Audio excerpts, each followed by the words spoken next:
All right, everyone, this is day 2 of bonus content from Volleyball Canada Nationals. We feel like a real show because Volleyball Canada has given us a studio here above the courts. We can see thousands of kids playing club volleyball, but more importantly, we were able to grab some guests that are in town. We're joined by Jodi Z, Jodi Zbyszewski. I'll take a guess at that. Is that close? Close. She's on staff at UBC, the defending national champions now, guys. We're looking into recruiting and going into next year. You played at Trinity. I did, yep. Played at a high level, both indoor beach. Yep. Friends of the show from Ontario would know you from your Phoenix Volleyball Club days where you were involved with your husband on the beach and indoor programming. So excited to have you. And we're joined by Craig Moore,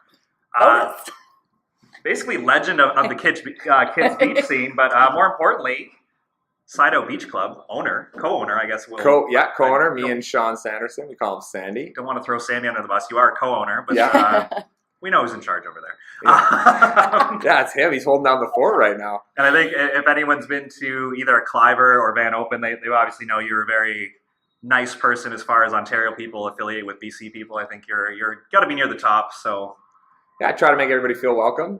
Bigger community, the better. At least the first time out there. Yeah, exactly. Yeah, and you're also here coaching with Thunder Volleyball Club. Are you guys the defending national champions? We are. Well, that team all graduated, but I guess so. Still counts. Still counts. You're still defending. Still defending. Yeah. Trying to take a shot at 2 in a row. We'll see how it goes tomorrow.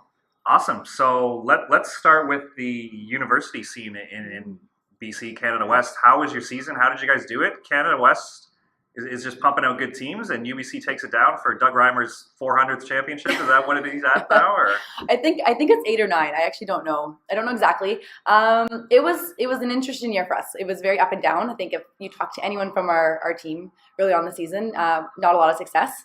We did start 0-3. So had 9 new players join the team this year. So a lot of, managing and trying to figure out everyone's roles and kind of where they are. So we caught fire at the right time. And I think we entered playoffs, I think 5th. We were at the 5th seed, had to travel to Regina for our quarterfinal, play a very tough, very good Regina team. Hadn't they won like 10 in a row?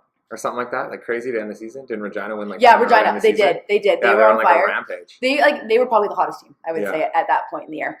And it was a grinder. 5th set, we pulled it out, and then heading into nationals, saw that we had Trinity first round, and the girls were pumped.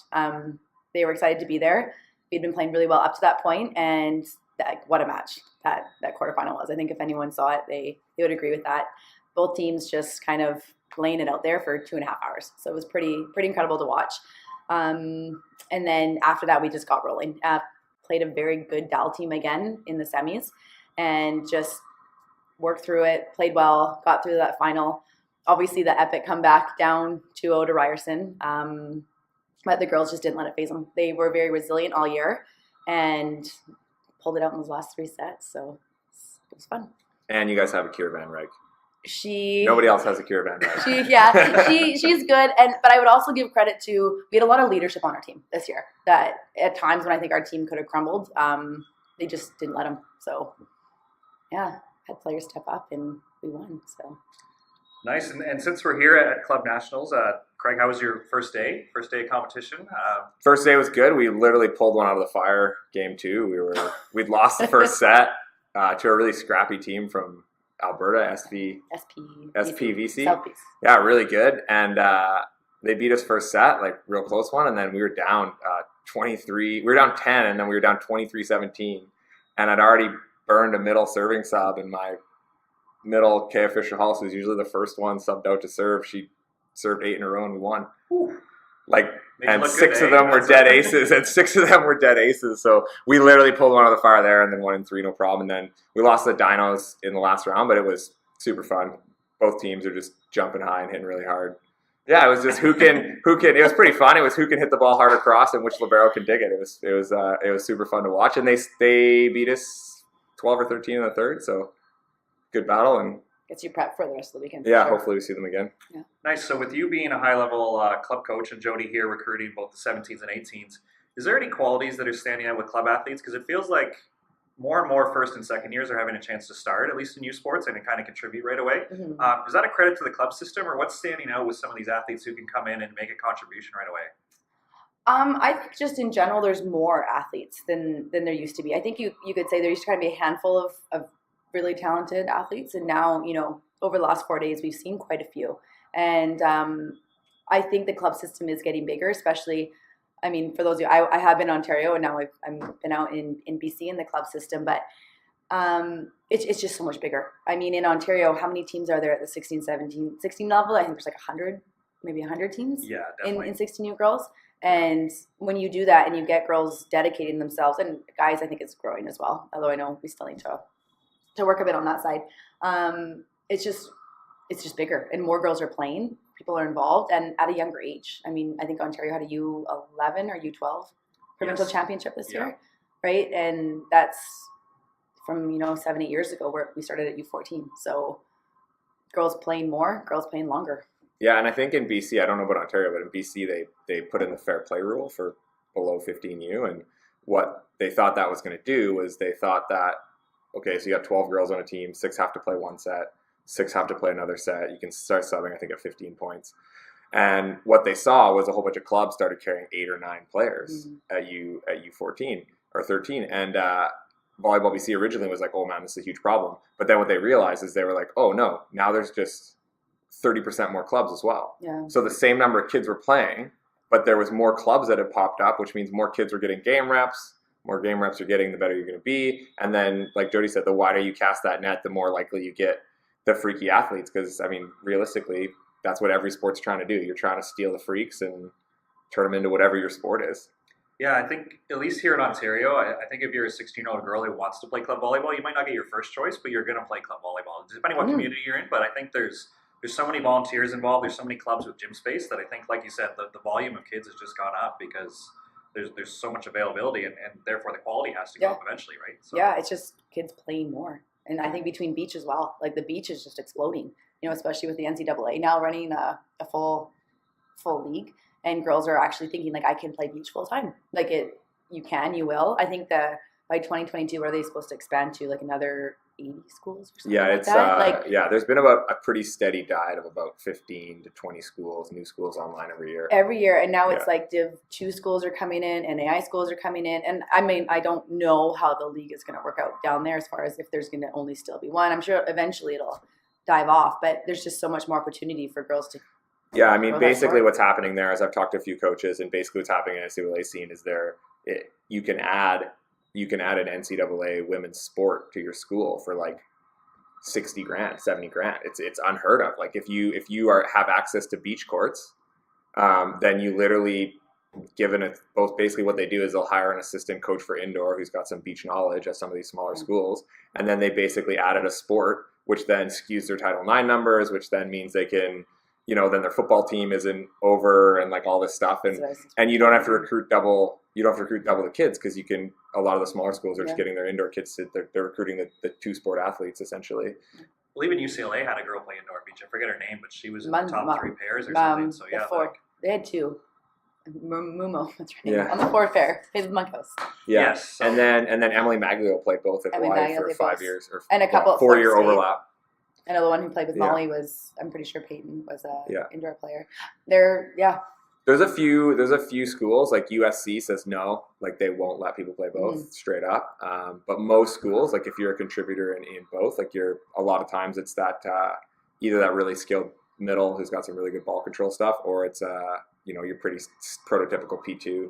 Yeah. Who's just got great all around. Or it's sponsored, and she's set for UCLA. Yeah. She did. Like, and now she's on the. She's legit. She's going AVP, man. I was going to say, she's on the tour. Yeah. Well, I think it helps with depth, too, because most beach programs wouldn't have over 5 scholarships at this time, right? At some of the smaller schools. Like, no, exactly. Fully funded, right? Yeah, exactly. So some of the schools, I don't know if they've changed it. There was a weird thing that some of the schools were doing. They were getting volleyball scholarships. So they're getting like a certain number, and then coaches were deciding whether to how to split them up. Yeah. But now I think they have like a limit of like what they need to do. But yeah, there's just so much opportunity, which is, I think, great for the sport. Oh, totally. Totally. Like so when you're looking at athletes now, you're kind of like. Yeah, we've got, in Vancouver, finally Sideout this year, we got full-time all year round beach. Okay. There's about 8 girls that basically aren't playing indoor anymore, or some girls that are playing indoor still, but supplementing with beach. But there's like 5 of them that just aren't playing indoor at all. And they're going beach, and they're, both, like 2 of them are in grade 12. They just got scholarships, and then a few of them are in grade 10 and 11. So What would their schedule look like? Would they just hit the sand after school, or before school? We do mornings. So it's through your club as well. Yeah, right? through the club. Yeah, through Sideout Club. We talked to Volleyball Canada about running it as a center of excellence, but just you're already having to pay for indoor court time, which is not cheap. Indoor beach court time, and then when you add like a little bit of the layers to red tape, it becomes cost prohibitive. I mean, with Sideout, we basically run our off-season stuff at a small loss, and then supplement it with our summer stuff because we're able to more girls are wanting to play and stuff like that. So when we run so if Volleyball Canada want to be involved, they're not going to operate at a loss, obviously, or barely break even, and then got to pay somebody to look at the invoices. And next thing you know, we're like, oh, girls, it's $100 a session. We're like, that's not going to fly. So try to keep the cost low and eat some money, all in the good of the sport. Well, we stayed on indoor long enough. Let's get to this beach stuff. Yes. Yes. I'm a little biased. I'm going to lean this way. So my first experience with the BC beach scene is we show up, and the guys go to sign up court, and they just put their name on it. All of a sudden, they see how good Thomas Orr is, and he gets poached, and all of a sudden just another guy's like, hey, I signed you up. We're playing together. Like, the community there is like very inclusive, that if you want to play, anybody can play on the play-up courts. Is that a BC thing, or is that a Kits Beach thing? Like, it's a Kits Beach thing. It's a Jim Clive thing. So Jim Clive, he playing volleyball forever. He would go down to Santa Barbara in the summer times in the 70s, and he was playing beach with Laz Karai, Karch's dad, and the Santa Barbara Nooners. There was a bunch of guys that were lawyers and dentists and whatever, and they'd show up every day on their lunch break at noon to play, and Jimmy would take his little RV down there, and they'd play winter games, and then in the off season, and then he'd come back up to Canada, and they used to play on the grass behind. He's playing the grass behind the concession stand, where the concession stand is now at Kits Beach. And then they put in the permanent posts. I'm going to get the year wrong, and Jimmy, if he listens to this, he'll send me an angry text message. But sometime in the late 70s, they put in the first permanent post at Kits Beach, and Court 1 kind of became like men's challenge court. If you ever come to BC and get to see our provincial championship trophy, Wilt Chamberlain's name is on there. He used to come up and play, and he was, there's your freakiest of all athletes, arguably maybe of all time. Maybe Steph Curry will come. Yeah, we were laughing. And Kevin, I've heard Kevin Love's a pretty good beach player. I've heard some rumors about that. Christian Love. How far does this podcast go? Yeah, exactly. Kevin Love, if you ever listen to this, come to Kits. If all of our listeners tell a friend, and they tell a friend, and they tell a friend, by the time this will reach Stephen Curry by the summer. He'll be here. He'll be here. Come to BC. Come to the Van Open. Yeah, so basically how it works is if you're ever in town, volleyball players are ever in town, Kits Beach, Court 1, the posts are painted black. They say KBVA on them, and there's literally a clipboard. You just put your name on the clipboard, and honestly, there are guys that sign up, and we just beat them 21-1, and they try their luck farther down the beach, and they try to work their way kind of back up. But there was a guy last week. He actually randomly reached out to me via my Sideout email, and he's like, "Hey, I'm from Germany. I'm coming into town this summer. Love to get some beach games in. Do you know anything about the scene?" I kind of told him come down and play. And he's 19 years old, and he played up to the highest level in the club system in Germany, and put his name on the list. Guy's legit. Picked up a partner. Played the first Cliver this weekend. So that's basically how it works. It's a pretty good scene. It's getting a lot better. There definitely used to be a little bit of you can't play on this court, you're not good enough, and now it's full challenge court. You just literally write your name on it. It's literally a piece of paper, and you sign your name up, and it's very evaluation friendly. That game ends, you're on. I think you can't play pepper though on the challenge court. Oh man, there's some invisible rules that everybody knows. Yeah. So basically, you can play pepper on the challenge court, but then you don't get any shaggers. So there's a shag of shame. So if you lose, you got to stay on the court and shag for the next team coming on. And if the other team peppers even one time on the court, you get to not shag. Okay. And then they can hit, and you get to hit 10 balls. We made that rule for a guy named, couple guys named Perry Zelke and Andrew Leo on the West Coast. They honestly, 45 minutes worth of warm-up. We'd play Clivers, and we'd be like, which pool's still going? Oh, their pool's still going. Because you're not getting any better still hitting warm-up balls, man. You're getting more tired. That's all that's happening. So you mentioned a Cliver, which was another great experience. So that was one of the reasons we went out there, was to get some really good competition and see the BC Canada Games team. So again, we show up in the morning, and everybody is setting up nets and setting up lines, and it's a great community, and you sign up and you register, and somebody's got this big Excel sheet or a binder upon binder, and they're pulling out draws, and then the tournament starts, and again, everybody's in the same division, right? At the Cliver. Same division. Very evaluation friendly. If you perform, you're going to be in the top tier at the end of the day, and if you're not, you're going to be in a division where at least the games are meaningful. Yeah. And I think all the money that comes in is paid out? Is that very... Yeah, $0. Well, I mean, outside of like, there's a little bit of money taken for insurance via membership fees and stuff, but every dollar on tournament day, save Jimmy takes out $100 to buy beer. So it does go back to you. It just comes back in liquid form. And then the guys who win always buy beer too. So like I'm in a very successful donator to the KBVA, and I've bought Johnny. I'm pretty sure I've paid a lot of rent for Johnny Wiscar and Matt Laborde over the years. Like, I'm looking at paying their summer rent all the time, but they're great guys, and they'd always buy a ton of beer at the end of the day. So for my $25, I'd get a great day of volleyball, and I'd probably drink $25 of the beer at the bar. So it's a hard tournament to win. There's guys like Christian Redmond who have won nationals twice, and I don't think have won a Cliver when he was out there. Like, it's a long day. It's a lot of volleyball, and you got to pace yourself a little bit. Like, you got to be pretty tactical with what you're doing. You can't go for it in the morning like full speed because you won't last. Yeah, you can't. So you gotta time it out because you got to play 3 pool play games, and then depending on how the draw looks, like 3 or 4 matches in the afternoon. So it's a full day of volleyball. And I'm gonna say this. I don't know if this is true, but I don't think anybody wins their first Cliver. There might have been a few guys over the years that have like won their first one, like won the first one they played in, but like real deal. And Gabe McNeil and Berlaku came out last year, and like they're a legit team. Those guys are really, really good, and they got big rust in the final, and Alex Russell like took them apart because Alex Russell's played 1 million Clivers, and he's ready to go 7 hours into his volleyball day. I left that Cliver thinking that Alex Russell and Dan Caverly could be on the national team right now if they wanted to. Like, there's some guys playing Clivers. Nick Del Bianco was the one we were at. Like, there was a lot of good players. Laborde was there.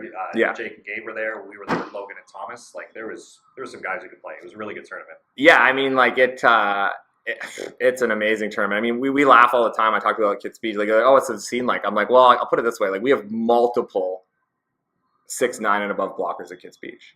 Like, there are half a dozen guys that play at Kids Beach on the regular that are 6'9" and above, and it's crazy. And you got guys like Joel Cachetto who are 6'5" but got crazy hops, and it's some really good volleyball. And I was actually talking about this with somebody the other day. Like, call me biased because I see him all the time, but I don't think there's any way that Alex Russell's not the 3rd best blocker in Canada. It's pretty good praise. I don't think there's any way. I mean, it was 30K wins the other day, and he's ripping his jump serve from 11'6" in these 30K wins, and it's.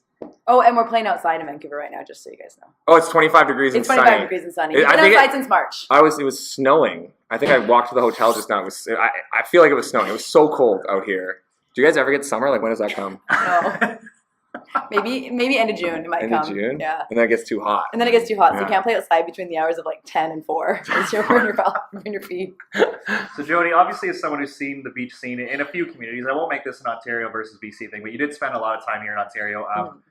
We kind of hinted at a few things, but in your mind, what makes BC special? I mean, it's a pretty inclusive community for the most part. The level is really high. Like, what else stands in your mind that's kind of different from what other provinces are doing? I think Volleyball BC really supports its adult beach scene. And I think it's not that I don't think Ontario doesn't want to. I think they're having trouble doing it. Obviously, they still give the opportunities, right? They have the tournaments every weekend. We have the Grand Slam. But it doesn't have the same... I mean, I look at like the Vancouver Open, and we've already started. Like, the dates are out. You know, the Volleyball BC tour, they send out that whole video. They send out like the promos and things that have gone out, you know, a couple weeks ago, a month ago, to get like the adults community excited for the beach season are already out. They've made a mini tour, right? So it's, you know, it starts, I think May Long Weekend is the first one. Yep. And then there's often one in Penticton. There's one on the island, another one in Vancouver. And then it kind of accumulates at the Vet Open.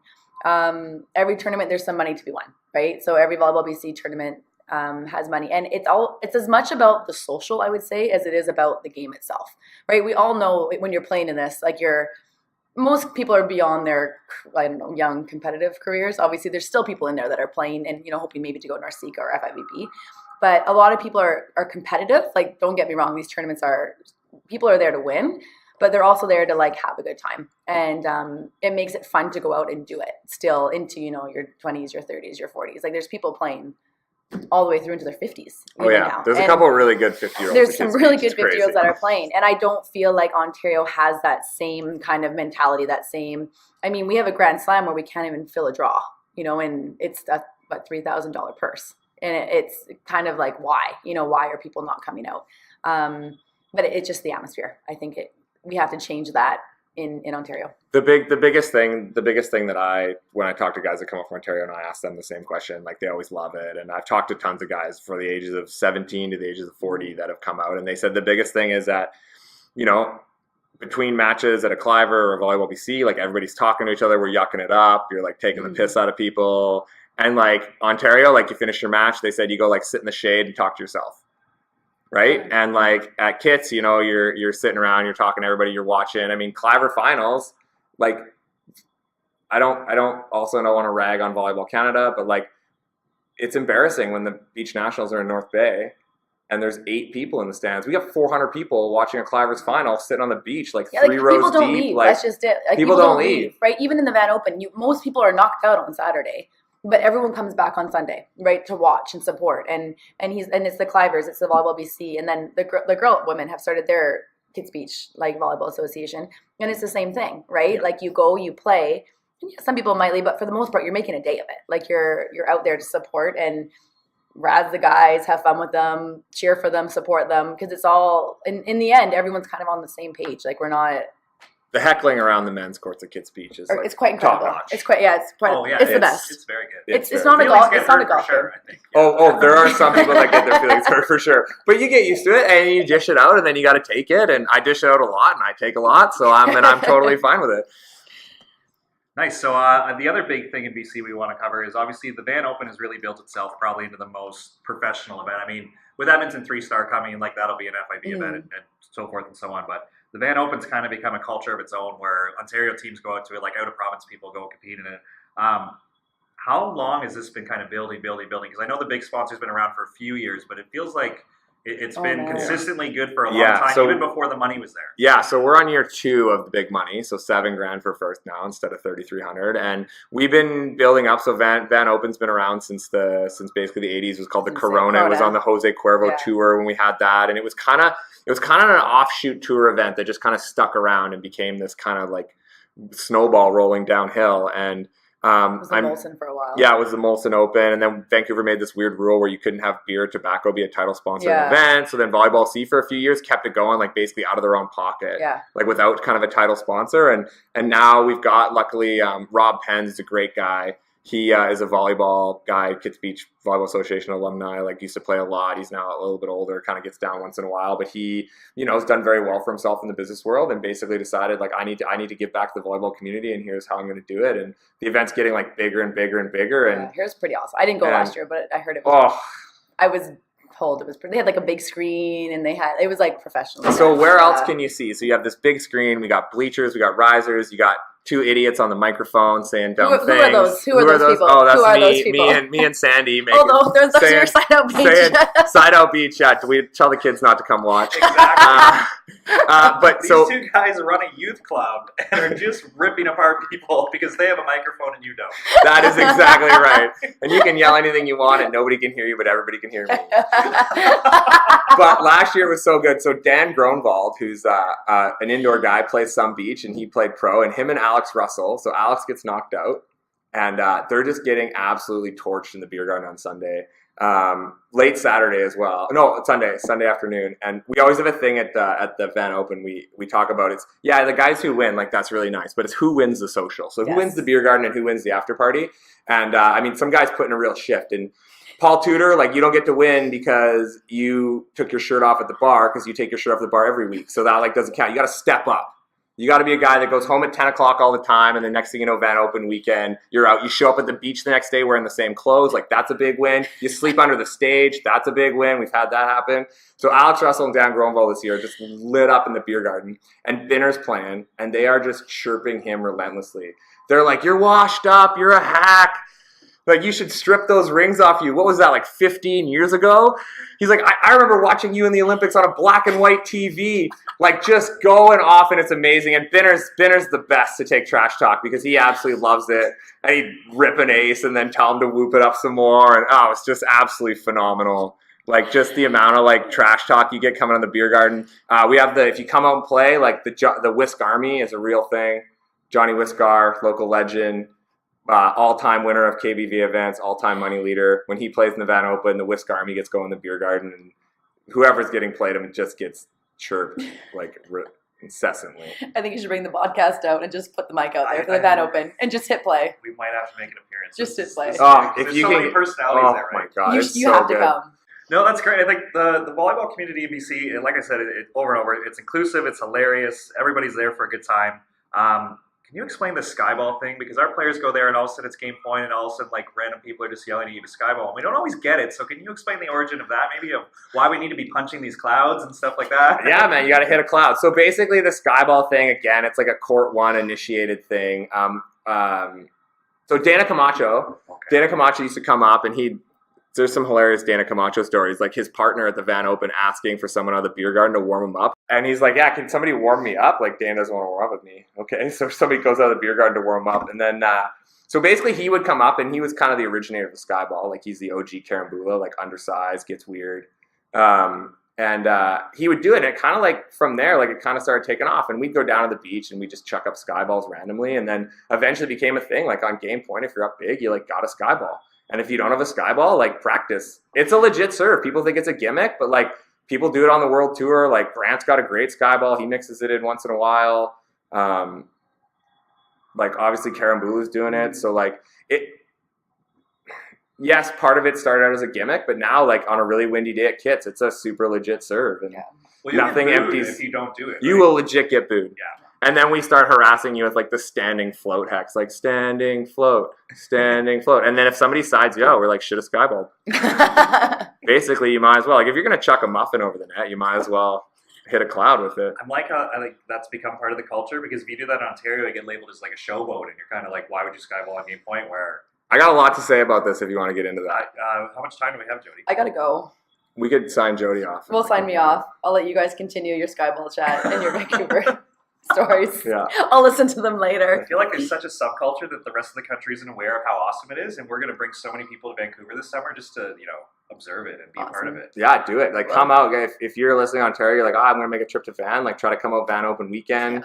Yeah. The Clivers before it this year, so if you come out on like the Friday, you can play the Cliver the Saturday. And then do the Van Open. Stay for the week and do the Van Open. And if there's plenty of great hikes, beautiful British Columbia, lots of things to do. So not very many bugs. Not too hot. Well, Ontario's lots of bugs. That's all I remember. All right. Well, you guys enjoy your chat. Thanks for having me. Thank you so much for coming on. Congratulations once again, national champion. Thank you. Yeah. Thank you. It was a great year. Okay, so the thing about getting labeled a showboat, I have a lot to say about this. So we have a joke at Kits Beach. We have the Kits Beach R&D department. So basically, there's a bunch of guys that can get down on the beach. So it's usually Sandy and I because we finish coaching Sideout at like 2 p.m. And it's kind of the lull between 2:30 and 3:30-ish before like most guys can get down off work and you can get some good games. So there's a few guys like Johnny Wong, Paul Tudor, they're members of the Kits Beach R&D department. And basically we just like try to find out weird things that score. So it kind of started with like set overs on 2 or like the original kind of back bump over. Ryan Causey, he used to back set over on 2 all the time, and he was an awesome player. He used to win lots of Clivers. And then, so it kind of started with like back set over on 2, and then it turned into front set over on 2, deep corner. And then it turned into like, okay, well, how else can we get points? So fake back set or fake run it back and then front set over. And then now it's evolved into I'll fake front set over. If you go to run for the front set, I'll hit a cutty back the other way. As you're moving, the only way to stop it, I talked to Jamie Broder.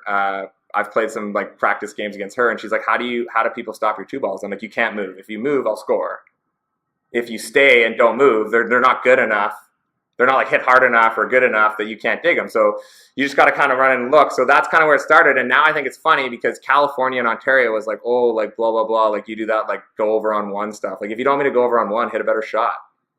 See, what's funny there is Jamie Broder, hopefully friend of the show. We'll call her friend of the show. Yeah, I love Jamie. Doesn't want to be. Jamie's awesome. Jamie's an Olympic level defender, won Canada's like first gold medal on the women's side. So this isn't somebody being like, oh, that's kind of gimmicky. That's like, no, seriously, how do you stop this? This is frustrating me. Like it's good enough to score on a world-class defender, right? So yeah, exactly. So the thing is like if you don't move, you're gonna get it. It's a set over. You can get it. The only reason it scores is because you're not ready for it, right? So like be ready. Any contact, the ball can come over the net.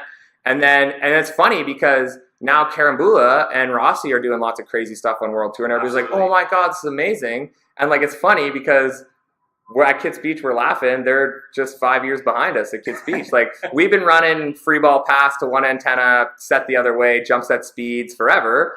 when we're at the R&D department just messing around because we're trying to find new ways to score. I'm not that big. I'm not that athletic. I got to be better than other people at thinking, I guess. Amazing. Yeah, I mean, there's a guy in the Kits Beach named Daniel Jorio, Brazilian guy, played some like tour stuff in Brazil way back in the day. And he's in his 50s now. And or Daniel, if you're late 40s, don't kill me. He's old. I remember going down to Kits Beach and Sandy has a similar story of like, playing him and hitting a shot and he goes over on one or pokes over on two or does all these things and he like would smoke me and I'd be mad and that's stupid, like going over on one and what are you doing, like two ball, like can't you just play normal volleyball? And then I was like, why am I mad about this? Like I just got to get better. And Sandy has like a very similar story about getting beat like 21-10 on Daniel Jorio walking home from the beach, kicking rocks down the sidewalk, all mad about it, stupid volleyball, he doesn't know how to play. And then he's like, or I could just get better and not let that score. Yeah, we need points. I don't care if it goes over on 1, 2, or 3. Like, we need points. I mean, if you're going to hit like a terrible cross shot right out of my hands, I'm going to talk it over on one. This is all awesome stuff, and I do want to dive into your volleyball knowledge, just so Sure. you're not like the voice of the beach and people Sure. think you're just yucking it up here. We'll get you out on this, but can you speak about what's going on at Sideout Beach Club and kind of all the good stuff you guys are doing there? So, I mean, I don't want to take away from your gimmick at Van Open. You're a big personality. You're very inclusive. You're a great guy. But I think the people on the show should know how much you guys do in the community and what you're doing for the youth there. So can you kind of describe what Sideout Beach Club is and kind of some of the players who've graduated from the system? Yeah. So Sideout Beach was started by Misha Harris and Kioni back in the day. And Kira is now coaching at UAB, University of Alabama, Birmingham. And Misha's doing, he's got a thing called the Athlete Wellness Academy now, AWA, shout out to that. It's a really cool thing to do with mental prep, nutrition, all that stuff. And instead of having to have basically a sports psych nutrition coach, they've set it up with him and Nick Del Bianco. And you basically buy a membership for like $60 and then all the content is available online. And then they'll train your coaches to be ambassadors. So it's a really cool setup they've got going on. And it's one of those things where Misha could still charge $500 for him to come out and talk about movement stuff and whatever. But he's like, no, I want to make it accessible to everybody. And so he started doing that, which is awesome. So they started it, and then Sandy and I got on board.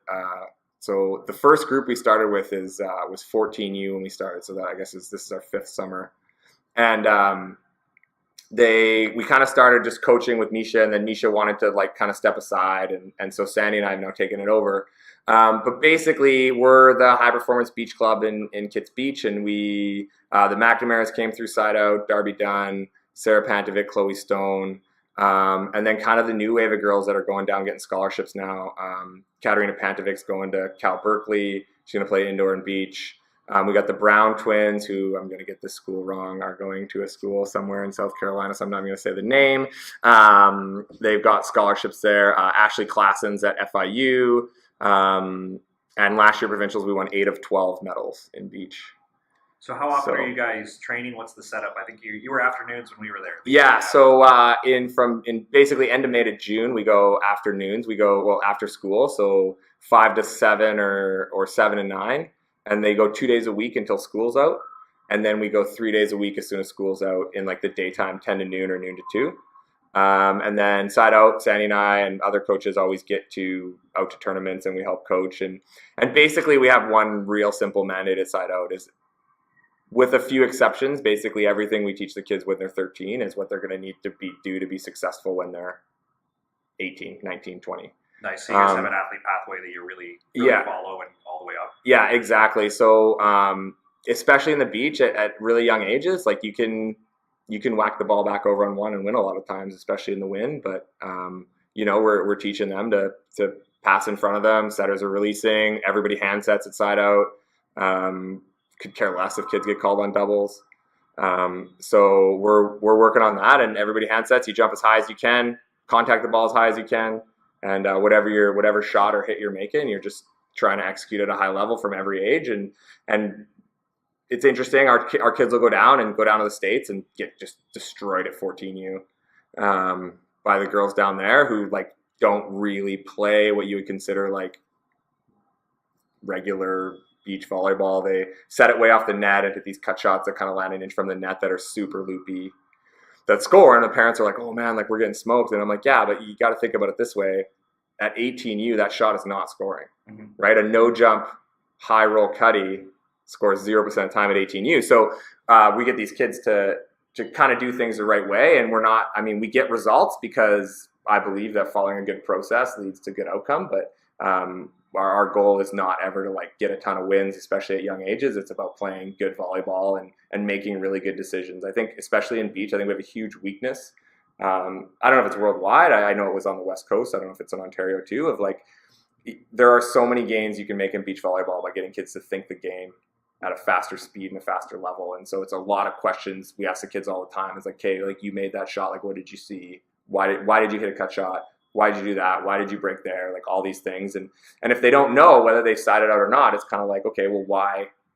Like we need to start processing on why. Cut shot, that was a great shot. Did you see anything? Oh no, I just decided to hit a cutty. Okay, well, like we need to work on that. We need to know what we're looking at, what we're seeing and all that stuff. So we're just trying our best. And then, like I said before, the only thing I do that's a little bit weird, and if you're listening and you coach young kids at beach, up to about 15U, we get our kids to start about 2 meters off the net.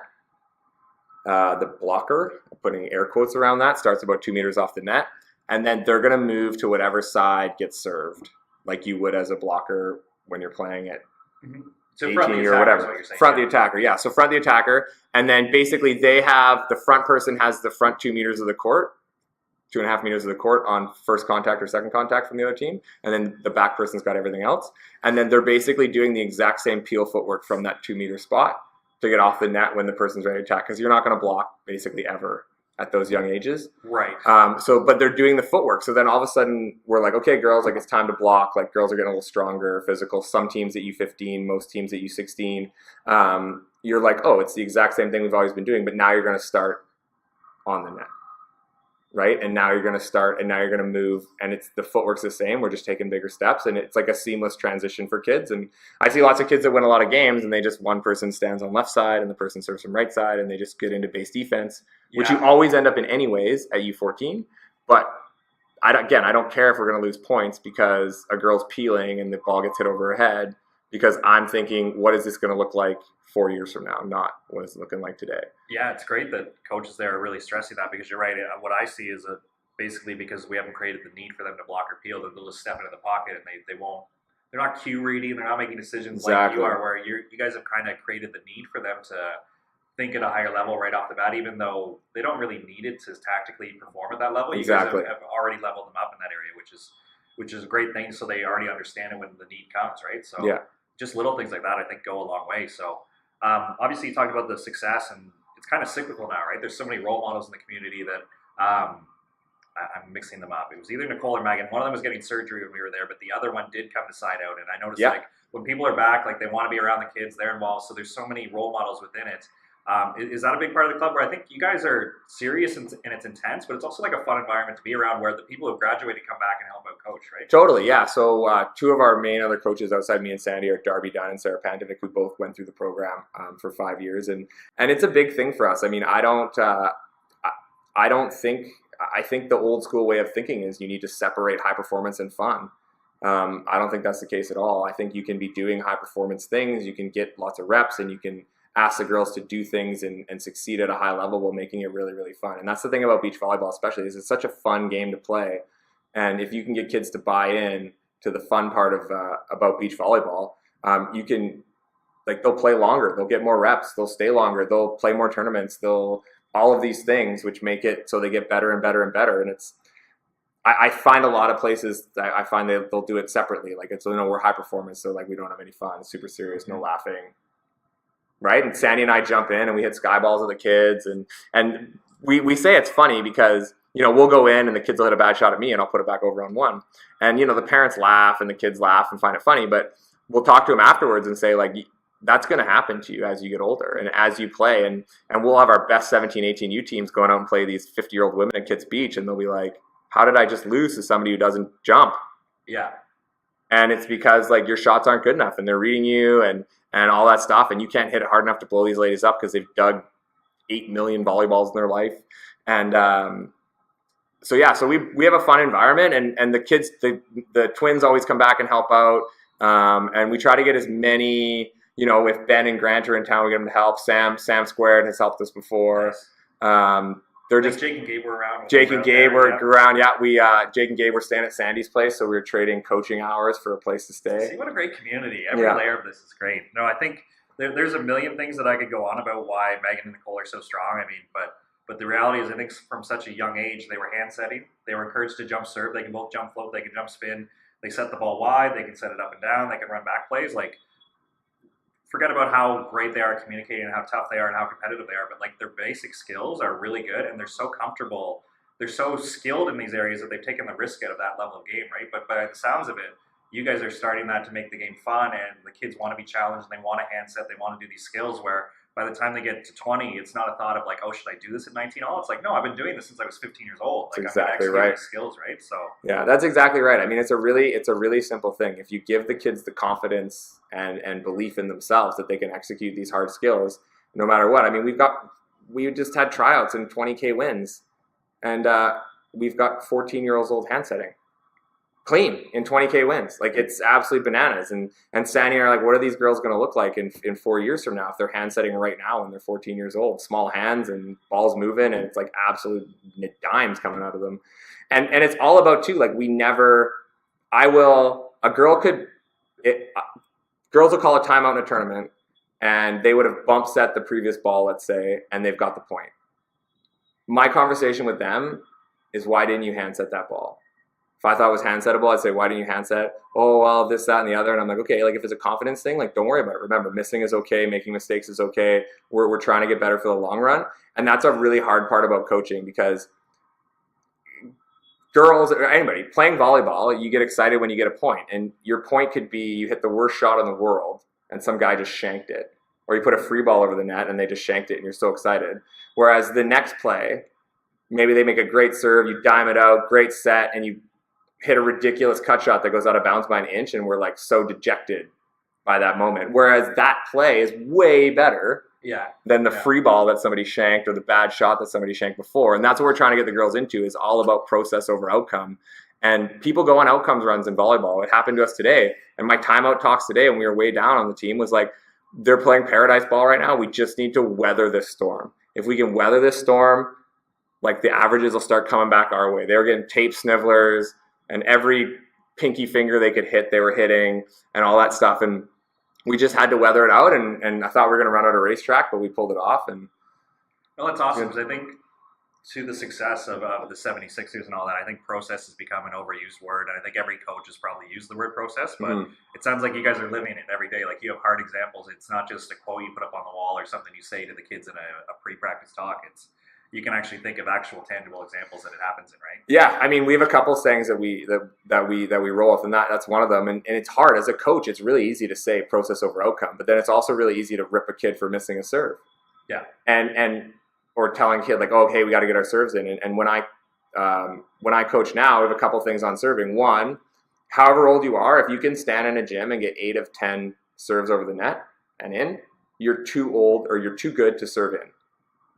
You now need to be serving specifically for a reason, whether it's to get aces, whether it's to serve that girl's left shoulder, whether it's to serve that person's left knee. I'm going to serve that seam to the end line. Like, you need to sit back and think about, like, I'm going to serve this exact spot. And then when the kids go for it and they miss, it's okay, right? What we can't have is at young ages, like, oh, I'll just serve in and I'll win.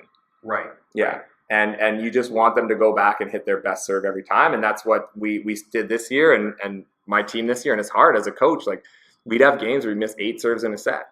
And I will not say anything about serves other than when you go back, pick your spot, hit your best serve.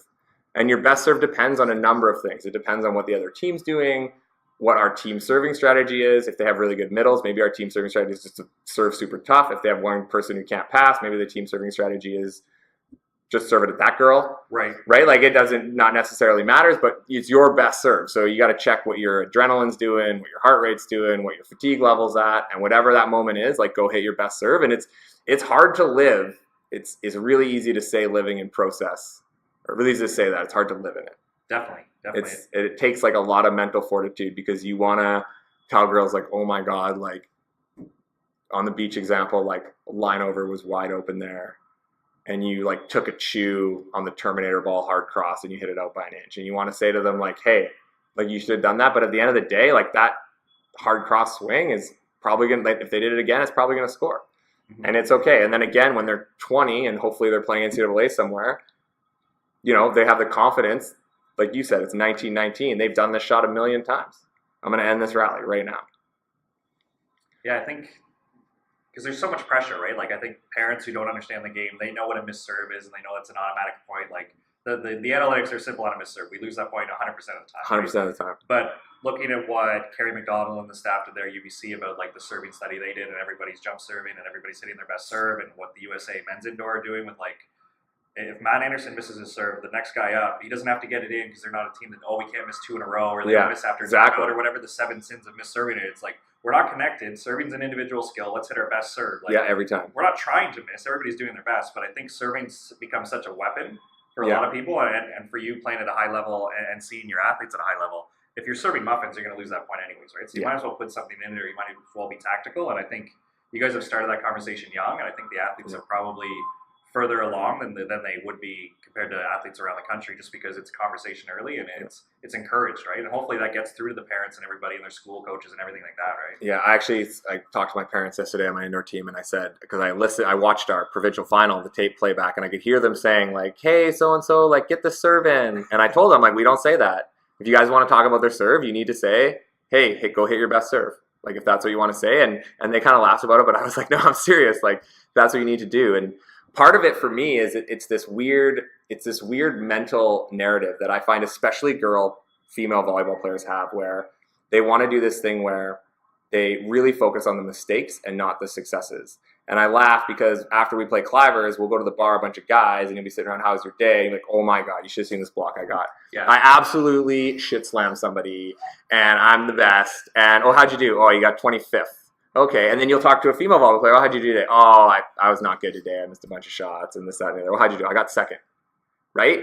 And it's this different mentality. But when you watch games, and if anybody like listening plays still or coaches, like look at the other team's body language. There's a huge difference in momentum and energy level if your team goes and does everything right and just misses a shot. Like I think about a beach volleyball. So get a good set, defender's cheating line, partner yells cut shot, you hit a perfect cut shot, goes out by an inch. The other team goes back like, oh my God, that's lucky. We were nowhere near that ball. You go up, you're like, oh my God, don't miss. You hit a roll shot right at the defender, they transition, bounce it on you, now they're fired up. We're the best, let's go. It's a totally different mentality. It's still 1 point. But we tell our girls all the time, if the reason is, if it's like, I don't want to miss, I'd rather you did miss. Because if you're missing, you're at least going for a shot that's going to score. Instead of being like, I hope the other team screws this up. Sandy calls it losing volleyball. You're playing losing volleyball. You're hoping the other team gives it to you, not going to win it. Yeah, and I think we've all been in those moments, whether it's been as a player or a coach. Or the parents do have the hard job because they're not involved. Right? They can't earn points. It's hard. They're just kind of hanging on. But I did talk to one coach who said that either the parents are in the gym for every practice and they hear everything you say, then they can talk. If they're not, they can't say anything.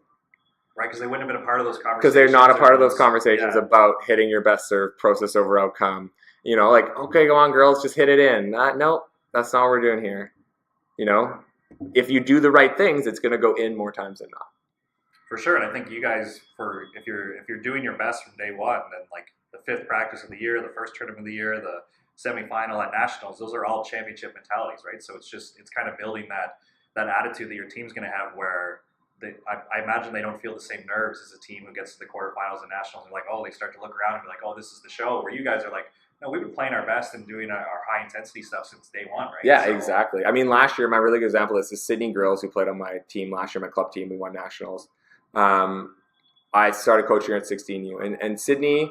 Sid, if you ever listen to this, love you. But like Sydney's serving percentage was like well sub 50 for 16U and 17U. And since 16U, I would literally tell Sid, I'm like, Sid, go back and hit your best serve. Go back and hit your serve. I don't think I wasn't using best language back then, but I was saying, Sid, like go back and rip it. Like go get me an ace. And I was saying that ever since 16U. And then 16U, it was a ride and parents were talking to me about this, that, and the other.